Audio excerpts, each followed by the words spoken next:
जय श्री राम। प्रभु श्री राम को 14 वर्ष का वनवास हुआ।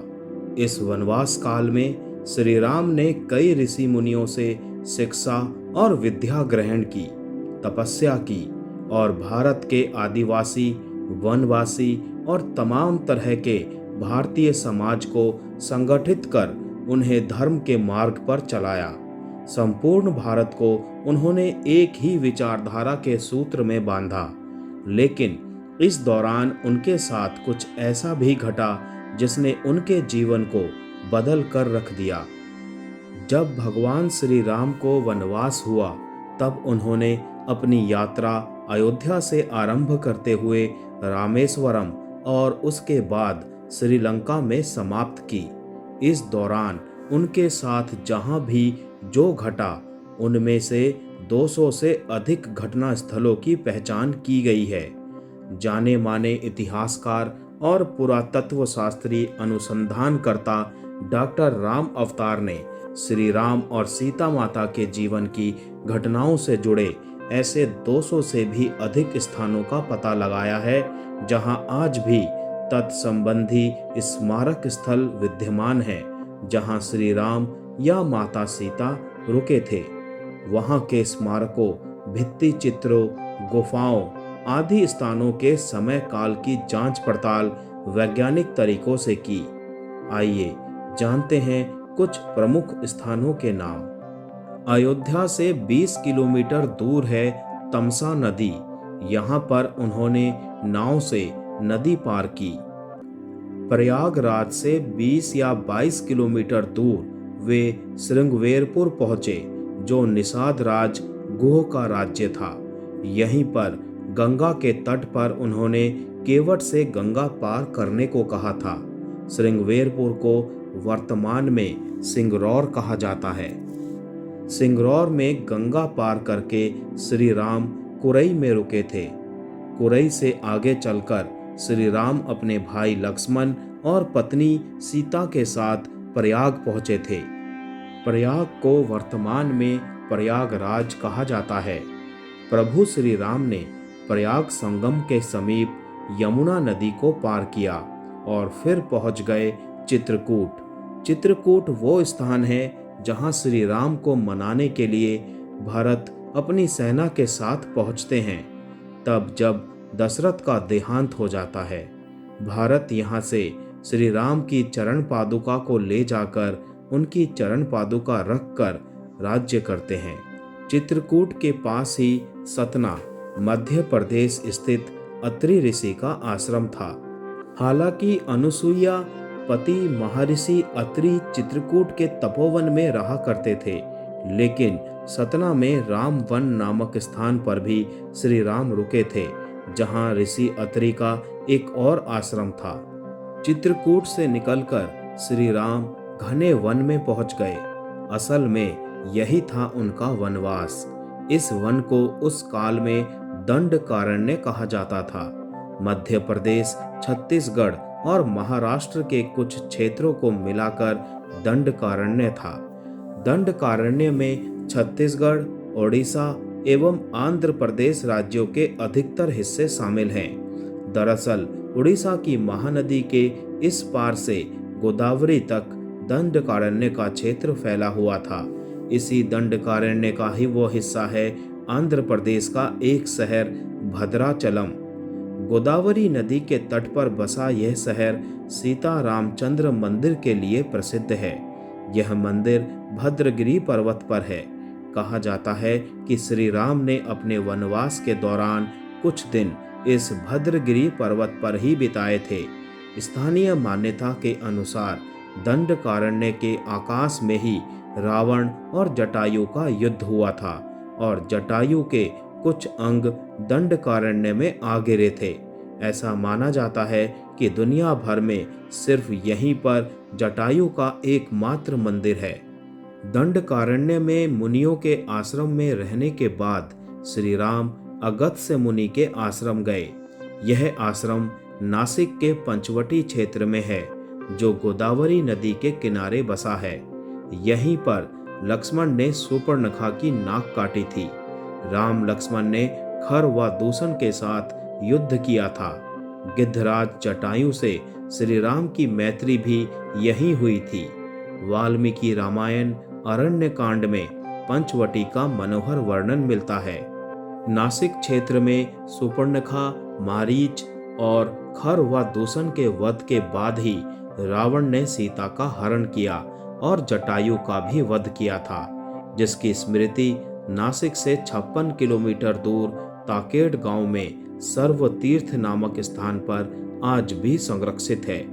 जटायु की मृत्यु सर्व तीर्थ नाम के स्थान पर हुई थी, जो नासिक जिले के इगतपुरी तहसील के ताकेड़ गांव में मौजूद है। इस स्थान को सर्व तीर्थ इसीलिए कहा गया क्योंकि यहीं पर मरणासन जटायु ने सीता माता के बारे में बताया। राम जी ने यहाँ जटायु का अंतिम संस्कार करके पिता और जटायु का श्राद्ध तर्पण किया था। इसी तीर्थ पर लक्ष्मण रेखा थी।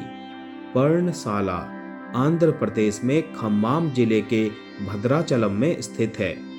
रामालय से लगभग 1 घंटे की दूरी पर स्थित पर्णशाला को पर्णशाला या पनशाला भी कहते हैं। पर्णशाला गोदावरी नदी के तट पर स्थित है। मान्यता है कि यही वो स्थान है जहां से सीता जी का हरण हुआ था। हालांकि कुछ मानते हैं कि इस स्थान पर रावण ने अपना विमान उतारा था। इस स्थल से ही रावण ने सीता जी को पुष्पक विमान में बिठाया था, यानी सीता जी ने धरती यहाँ छोड़ी थी। इसी से वास्तविक हरण का स्थल यह माना जाता है। यहाँ पर राम और सीता का प्राचीन मंदिर भी है। सर्व तीर्थ और पर्णशाला के बाद श्री राम लक्ष्मण सीता माता की खोज में तुंगभद्रा तथा कावेरी नदियों के क्षेत्र में पहुंच गए। तुंगभद्रा एवं कावेरी नदी क्षेत्रों के अनेक स्थलों पर वो सीता माता की खोज में गए। तुंगभद्रा और कावेरी नदी को पार करते हुए श्री राम और लक्ष्मण चले सीता की खोज में। जटायु और कबंध से मिलने के पश्चात वे ऋष्यमुख पर्वत पहुंचे। रास्ते में वे पंपा नदी के पास सबरी आश्रम भी गए, जो आजकल केरल में स्थित है। सबरी जाति से भीलनी थी और उसका नाम था श्रमणा। पंपा तुंगभद्रा नदी का पुराना नाम है। इसी नदी के किनारे पर हम्पी बसा हुआ है।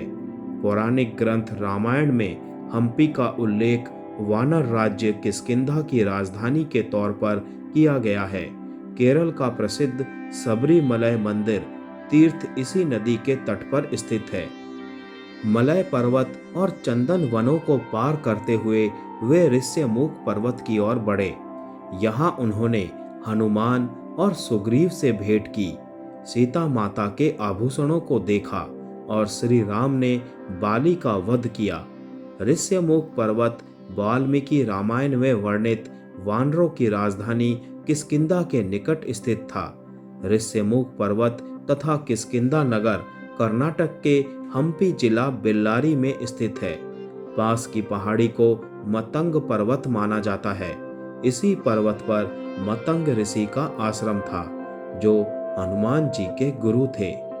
हनुमान जी और सुग्रीव से मिलने के बाद श्री राम ने वानर सेना का गठन किया और श्रीलंका की ओर चल पड़े। तमिलनाडु की एक लंबी तटरेखा है जो लगभग 1000 किलोमीटर तक विस्तारित है।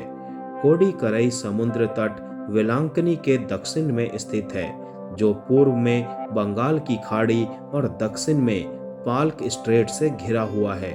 यहाँ श्री राम की सेना ने पड़ाव डाला और श्री राम ने अपनी सेना को कोडीकरई में एकत्रित कर विचार विमर्श किया, लेकिन श्री राम की सेना ने उस स्थान के सर्वेक्षण के बाद यह जाना कि यहाँ से समुद्र को पार नहीं किया जा सकता और यह स्थान पुल बनाने के लिए उचित भी नहीं है। तब श्री राम की सेना ने रामेश्वरम की ओर कूच किया। रामेश्वरम समुद्र तट एक शांत समुद्र तट है और यहाँ का छिछला पानी तैरने और सन बाथिंग के लिए आदर्श है। रामेश्वरम प्रसिद्ध हिंदू तीर्थ केंद्र है।